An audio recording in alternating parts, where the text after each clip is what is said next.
The following is the income statement of XYZ Limited for the year 2013.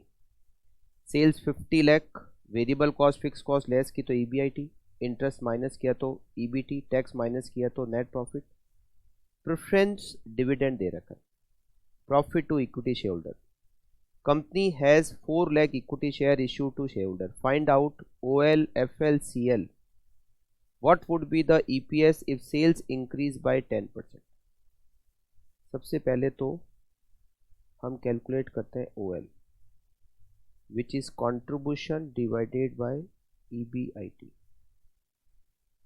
Sales दे रखी है 50, variable cost 10, तो हमारा कंट्रीब्यूशन आएगा 40 lakh divided by EBIT 20 lakh. OL equals to 2. Preference share दे रखे हैं, इसीलिए FL का फॉर्मूला अप्लाई करेंगे. EBIT divided by EBT minus preference dividend divided by 1 minus T. EBIT is 20 lakh, EBT is 15 minus preference dividend 1 lakh divided by 1 minus 0.4. 20 divided by 15 minus 1 divided by 0.6. 1.667. 20 divided by 13.333. FL equals to 20 divided by 13.333 equals to 1.5. Now CL. CL OL multiply by FL.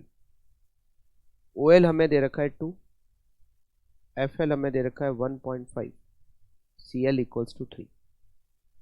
फिर यहाँ पर एक और point दे रखा है कि अगर sales 10% से इंक्रीज हो जाए तो EPS कितना परसेंटेज चेंज होगा, मतलब कितना परसेंटेज इंक्रीज होगा.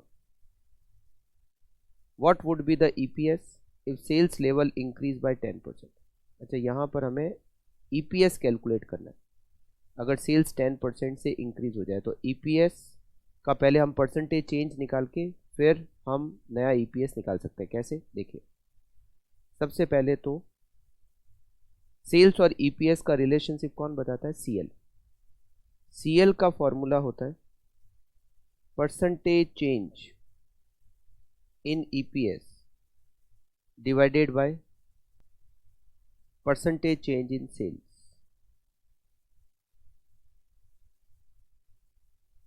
CL 3 है, परसेंटेज चेंज इन EPS, और सेल्स में परसेंटेज चेंज आपको दे रखा है 10%. तो अगर सेल्स 10% से चेंज होता है तो percentage change in EPS equals to 30%. तो अभी जितना EPS होगा, जो नया EPS आएगा वो उससे 30% ज़्यादा होगा, क्योंकि सेल्स इंक्रीज हो रही है तो EPS भी इंक्रीज होगा. तो प्रेजेंट EPS कितना है? प्रेजेंट EPS अभी net profit available to equity share holder है 8 लाख, नंबर ऑफ शेयर है 4 lakh. 8 lakh divided by 4 lakh. Present EPS is ₹2. तो प्रपोज्ड EPS, मतलब अगर सेल्स 10% से इंक्रीज हो जाए, यहां लिखते थे ब्रैकेट में, after 10% increase in sales equals to 2 + 30%. अगर सेल्स 10% इंक्रीज होगी तो EPS 30% इंक्रीज होगा, तो नया EPS होगा 2.60.